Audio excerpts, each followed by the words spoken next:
श्री कृष्ण गोविंद हरे मुरारी, हे नाथ नारायण वासुदेवा। जय श्री कृष्ण। फिर राजा परीक्षित के कहने पर सुखदेव जी कहना शुरू करते हैं।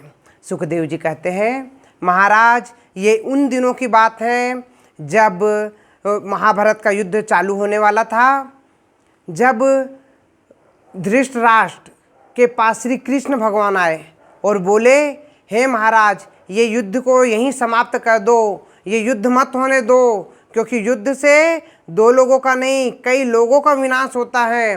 उसमें कई राजाओं की जान जाएगी, कई निर्दोष प्राणियों की जान जाएगी। श्री कृष्ण भगवान शांति दूत बन के आए थे। श्री कृष्ण भगवान की बात धृतराष्ट्र ने नहीं मानी। जब श्री कृष्ण भगवान ने विदुर जी को भेजा और कहा, प्रभु आप जाके उन्हें समझाइए। फिर विदुर जी महाराज सभा में आए और धृतराष्ट्र को समझाए, हे महाराज ये युद्ध मत होने दो, क्योंकि ये युद्ध हमेशा विनाशकारी है। युद्ध हमेशा विनाशकारी होता है और ये तो महान युद्ध है, इसमें कई निर्दोष प्राणियों की जान जाएगी। हे महाराज जिस पांडव पुत्र आप पांडव का आप अधिकार सिंहासन लेकर बैठे हो, उन पांडवों को उनका हिस्सा दे दीजिए, ज़्यादा नहीं तो आधा करके दे दीजिए, लेकिन उन्हें उनका राज्य वापस दे दीजिए महाराज। फिर धृतराष्ट्र ने कहा, नहीं विदुर, मेरा पुत्र दुर्योधन नहीं मानता, वो चाहता है कि मैं पूरा राज्य रखूं। फिर विदुर ने कहा, हे महाराज जिस प्रकार कहीं खेत में कटीले झाड़ उगाते हैं तो किसान उस कटीले झाड़ को खेत से उखाड़ के फेंक देता है, उसी प्रकार ये दुर्योधन तुम्हारे कुटिल बुद्धि वाला, ये तुम्हारे कटीले वृक्ष के समान उग के आया है इस महल में, इसे इस महल से उखाड़ के फेंक दीजिए। फिर उसकी बातें सुनते ही धृतराष्ट्र ने तो कुछ नहीं कहा, किंतु वहाँ बैठे दुर्योधन, उसके मित्र कर्ण और दुशासन, उसके मामा शकुनी ने एक साथ खड़े होकर कहा, ए नीच व्यक्ति विदुर, तू जिस घर का खाता है उसी थाली में छेद करता है, तू यहाँ से निकल जा, राजमहल से बाहर निकल जा, तू हमारे टुकड़ों पे पड़ा है और तू हमसे ही गद्दारी कर रहा है, उन नीच पांडवों की पक्षकारी करता है और तू हमारे ही खा रहा है और हमें ही नीच बोलता है, निकल जा तू मेरे राज्य से बाहर। इस प्रकार विदुर ने धृतराष्ट्र से कहा, हे महाराज आपके दरबार में आप राजा हो और मेरे ऊपर अन्याय हो रहा है और ये नीच मुझे कुटिल नीच कह रहा है और आप चुपचाप बैठे हो। महाराज आप आँखों से अंधे हो, लेकिन आप विचारों से बुद्धि से तो अंधे नहीं हो। आप अपने पुत्र को चुप कराइए और इसे यहाँ से निकालिए। फिर धृतराष्ट्र ने उसकी बात नहीं मानी, वो नीचे मुंह झुका दिया। यदि राजा नीचे मुंह झुका दिया यानी सामने वाले पुत्र सही कह रहा है, उसको निकल जाना चाहिए, यही सोच के विदुर उस राज्य सभा से बाहर निकल गया और हस्तिनापुर को त्याग दिया और वो तीर्थ यात्रा की ओर निकल पड़ा। विदुर ने भारत के सभी तीर्थों की यात्रा की, सभी नदियों की स्नान किया, सभी पुण्य काम किया। वो तीर्थ यात्रा में जमीन में सोता था, भगवान के सभी व्रतों को पालन करता था, एक समय भोजन करता था और वे भगवान के स्नान ध्यान पूजा करते करते प्रभात क्षेत्र में पहुंच गए। जहाँ पर उस समय जब प्रभात क्षेत्र में विदुर जी पहुँचे, उस समय पांडव युद्ध जीत गए थे और उनका परचम पूरे भारतवर्ष में लहरा रहा था। वे अखंड राज्य की स्थापना कर चुके थे। फिर महाराज विदुर ने ये समाचार सुना, फिर वो कृष्ण भगवान की नगरी की ओर चल पड़े कृष्ण भगवान के दर्शन के लिए। और वे जा रहे थे कि यमुना नदी के किनारे से जा रहे थे वो, उसी समय उन्हें कृष्ण भगवान के परम मित्र उद्धव मिल गए। उन्होंने उद्धव को देखा और उसे गले से लगा लिया, क्योंकि जहाँ दो भक्त मिल जाते हैं साक्षात वहाँ भगवान प्रकट हो जाते हैं। उन्होंने उद्धव को अपने छाती से लगा लिया, गले से लगा लिया। हे उद्धव, तुम श्री कृष्ण के परम मित्र हो, तुम उसके परम दोस्त हो, हमेशा साथ में रहते हो, तुम्हारे बिना कृष्ण नहीं रहता है। तो मुझे आप कृष्ण के बारे में बताइए, उनके खुशहाली के बारे में बताइए, यदुकुल के बारे में बताइए, मुझे कुछ उनके बारे में बताइए। फिर उद्धव उनकी बातें सुन के उनके आँखों में आंसू बहने लग गए, मानो गंगा जमुना बह रही है। उनके आंसू रुक ही नहीं रहे थे, वो मन व्याकुल हो गया था उनका। फिर विदुर जी ने पूछा, हे उद्धव, तुम व्याकुल क्यों हो रहे हो? तुम्हारी आंख में आंसू क्यों हैं? मेरा जी घबरा रहा है। तुम बताओ, श्री कृष्ण भगवान कैसे हैं? बलराम जी कैसे हैं? यदुवंश कैसा है? आप मुझे उसके बारे में कुछ बताइए। फिर उद्धव जी कहते हैं, हे भगवान, हे विदुर जी, मेरे कृष्ण भगवान अपने परम धाम को चले गए हैं। फिर उद्धव जी घबराने लग गया उनका। बोले, हे उद्धव, विदुर जी उद्धव जी से पूछे, हे उद्धव, क्या हुआ, कैसे हुआ, मुझे विस्तार पूर्वक सुनाइए। फिर उद्धव जी कहने लगे कि एक समय की बात है, कुछ ब्राह्मण, कुछ ऋषिगण द्वारिकापुरी में आए हुए थे। वे द्वारिकापुरी के बाहर में अपना डेरा डाले हुए थे। वहीं यदुवंशी के कुछ बालक लोग उनकी परीक्षा लेने पहुंच गए कि ये महात्मा है तो ये अंतर्यामी होगा, और यदि ये नहीं बता पाया तो ये ढोंगी होगा। यूँ सोच के उनकी परीक्षा लेने चले गए। अब वो एक बालक तो बन गया, साड़ी पहन के औरत बन गया, और एक लोहे का मुसल था, उसको अपने पेट में ये बांध लिया और पेट मोटा कर लिया। और उसके साथ दूसरा बालक पगड़ी वगड़ी कुर्ता पजामा पहन के आदमी बन के उसके साथ चले गया, और महाराज की परीक्षा लेने के लिए, उस ब्राह्मण की परीक्षा लेने के लिए वहाँ गए, और शीश झुका के बोले, महाराज आप हमें बताइए, ये मेरी पत्नी है और इसके पेट में बच्चा है। अब ये बच्चा आप ये बताइए, लड़का है या लड़की है? अब पेट में तो मुसल था। अब ऋषिगण ब्राह्मण तब करके ऐसे आसन, आंख बंद किए, आसन में बैठे और देखे कि ये दोनों लड़के मेरी परीक्षा लेने के लिए आए हैं। ये धूर्त मेरी ब्राह्मण की परीक्षा ले रहे, मुझ ऋषि की परीक्षा ले रहे हैं। ऋषि को आ गया क्रोध, और उसने उन दोनों ब्राह्मण और यदुकुल को श्राप दे दिया, हे बालक, जिस वंश का तू है उस वंश का नाश हो जाएगा। उसमें से एक यदुकुल का था और एक भोजकुल का था, तो दो कुल का नाश का उसने श्राप दे दिया कि जिस मूसल को तू बांध के लाया है, उसी मूसल के कारण तुम्हारे वंश का नाश होगा।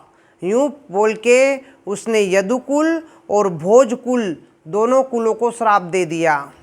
फिर वो दोनों बच्चे महात्मा के चरणों में पड़ गए कि हमें माफ़ कर दो, हमें माफ़ कर दो, लेकिन महात्मा नहीं माने और वहाँ से चल गए। फिर कुछ दिनों की बात है, कुछ दिन व्यतीत हुए। फिर उन लोग एक तीर्थ में गए हुए थे, यदुकुल के लोग। वहाँ पर उनको प्रसाद मिला, प्रसाद खाए, और फिर वो वहाँ एक शराब थी, उस शराब को सब यदुवंशी पी लिए और भोजवंशी पी लिए। और वो शराब को पीते ही, शराब तो अपना नशा दिखाएगी, दारू तो अपना नशा दिखाएगा ही। फिर वो दारू पीने के बाद अपने आपा खो दिए और एक दूसरे को तलवार से मारना शुरू कर दिए, एक दूसरे को मारना शुरू कर दिए। वो एक दूसरे को ऐसे मार रहे थे मानो वो दुश्मन हैं। एक दूसरे को मार पीट के उन लोग अपने आप को समाप्त कर दिए। जब कृष्ण भगवान का हृदय द्रवित हो था और वो बोले, अब मैं ये सब छोड़ छाड़ के जा रहा हूँ, यूँ बोल के जाने लग गए। जब उद्धव जी कृष्ण भगवान के पर चरणों को पकड़ लिए और बोले, ए भगवान, मैं आपसे अलग नहीं रह सकता, आप भी मुझे अपने साथ ले जाइए। फिर कृष्ण भगवान बोले उद्धव से कि हे उद्धव, तुम जब 5 वर्ष के थे, जब से तुम मेरी सेवा कर रहे हो, तुम खेलते कूदते नहीं थे, तुम्हारी माँ तुम्हें खिलाती थी तो तुम बोलते थे नहीं, मैं कृष्ण भक्ति करके आऊँगा, उसके बाद ही खाऊँगा। आप मेरी मूर्ति बना के मेरी पूजा करते थे। इस कारण हे उद्धव, मैं तुम्हें बोलता हूँ कि तुम मेरे पीछे मत आओ और तुम बद्रिका आश्रम चले जाओ, वो मुझे बहुत प्रिय है, वहाँ तुम जाके तपस्या करना। यूँ बोल के उद्धव चल पड़े। लेकिन कृष्ण भगवान आगे चल पड़े और उद्धव दूसरे रास्ते चल पड़ा, किंतु उद्धव का मन नहीं माना। वो कृष्ण भगवान का पीछा करते करते करते जाते रहा आगे। फिर कृष्ण भगवान प्रभास नामक क्षेत्र में पहुंच गए। वहाँ सरस्वती नदी की धाराएं बह रही थी। उस सरस्वती की निर्मल धारा के किनारे एक पीपल का वृक्ष था, एक छोटा सा पीपल का वृक्ष था। उस पीपल के वृक्ष के नीचे जाके श्री कृष्ण भगवान लेट गए। एक पाँव को खड़ा, जांग को खड़ा करके दूसरे पाँव को उसके ऊपर रख दिए और हाथ का टेका लगा के वहाँ ध्यान मग्न हो गए। कृष्ण भगवान बहुत दुखी थे, इस कारण वो शांति पाना चाहते थे और वो मुक्ति पाना चाहते थे। इस कारण वो वहाँ जाके आराम करने लग गए। उसी समय मैत्री ऋषि वहाँ आ गए। भ्रमण करते करते ऋषि तो जिस प्रकार नदी बहती है, नदी का पानी बहता है, उसी प्रकार ऋषि बहते रहते हैं। आज यहाँ तो कल कहाँ, वो एक जगह नहीं रुकते। उस समय वहाँ मैत्री ऋषि आ गए और उद्धव जी छुप छुप के देख रहे थे। फिर कृष्ण भगवान उद्धव जी को बुलाए, ए उद्धव, मैंने तुम्हें बोला था कि तुम बद्रिका आश्रम में चले जाओ, लेकिन तुम मेरा पीछा करते करते यहाँ क्यों आ गए। फिर उद्धव जी ने श्री कृष्ण के चरण कमलों को पकड़ लिया और बोले, हे प्रभु, मैं आपका साथ नहीं छोड़ सकता, क्योंकि मेरी आत्मा आप हो। जिस प्रकार आत्मा शरीर से अलग हो जाती है तो शरीर का कोई महत्व नहीं रहता, इसी प्रकार आप मेरी आत्मा हो। यदि आप अलग हो गए तो मैं जी के क्या करूँगा। फिर कृष्ण भगवान बोले कि तुम्हें जीना है, तुम्हें भक्ति रस की गंगा बहानी है। बद्रिकाश्रम में जाओ और वहाँ जो भी दुखियारी आए और वहाँ जो भी ज्ञान के अंधे आए, तुम उन्हें ज्ञान देना, तुम उनके दुख दूर करना। फिर उद्धव जी बोले, हे भगवान, मुझे ऐसा कोई ज्ञान दो कि मैं भवसागर हमेशा के लिए तर जाऊं। फिर कृष्ण भगवान बोले कि यही बात एक बार ब्रह्मा ने श्री हरि विष्णु से कही थी। उस समय जो हरि विष्णु ने ब्रह्मा जी को ज्ञान दिया वो तुम्हें देता हूँ। इस प्रकार बोल के श्री कृष्ण भगवान उद्धव जी और मैत्री ऋषि को अपना ज्ञान देने लग गए। फिर ज्ञान समाप्त होने के बाद श्री कृष्ण भगवान अपने परम धाम को चले गए और मैत्री ऋषि अपने गंगा नदी के किनारे चले गए जहाँ उनका आश्रम था, और उद्धव जी अपने द्वारिका बद्री आश्रम में की ओर जाने लग गए। जब वो बद्री का आश्रम की ओर जा रहे थे तो रास्ते में उन्हें विदुर जी मिल गए यमुना नदी के किनारे। इस प्रकार उन्हें विदुर जी को पूरी कथा सुनाई। फिर विदुर जी के आँखों से आंसू बहने लग गए। वो क्योंकि साक्षात धर्म के जन्म था, वो धर्म के अवतार थे, इस कारण उन्हें बहुत दुख हुआ। श्री कृष्ण भगवान से बिछड़ के उनकी आत्मा बहुत रोने लग गई। फिर उद्धव जी से बोले, हे उद्धव, आपको जिस प्रकार कृष्ण भगवान कृतज्ञ करके जो ज्ञान दिए हैं, कृपा करके मुझे भी वो ज्ञान सुनाइए। फिर उद्धव जी बोले कि मुझे कृष्ण भगवान ने कहा है कि बद्रिका आश्रम में चले जाओ और वहीं ज्ञान का भंडार प्रवाह करना, ज्ञान की गंगा बहाना। इस कारण मैं वहीं जा रहा हूँ और आपको यदि वो ज्ञान चाहिए तो आप गंगा नदी के तट पर मैत्री ऋषि के आश्रम में जाइए और आपको मैत्री ऋषि उस ज्ञान की गंगा में आपको सराबोर करेंगे। इस कारण हे विदुर, आप मुझे नहीं मैत्री ऋषि से ज्ञान लीजिए। इस प्रकार वो दोनों रात भर वहीं बात करते रहे।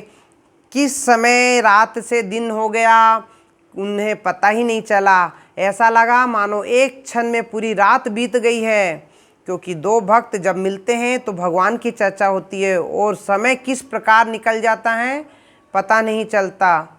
सुबह के समय जब उद्धव जी बद्रिकाश्रम की ओर निकल पड़े और विदुर महाराज गंगा तट की ओर निकल पड़े, जहाँ मैत्री ऋषि का निवास था, जहाँ उनका आश्रम था। बोलो भगवान श्री कृष्ण की जय, भागवत कथा की जय। श्री कृष्ण गोविंद हरे मुरारी, हे नाथ नारायण वासुदेवा। जय श्री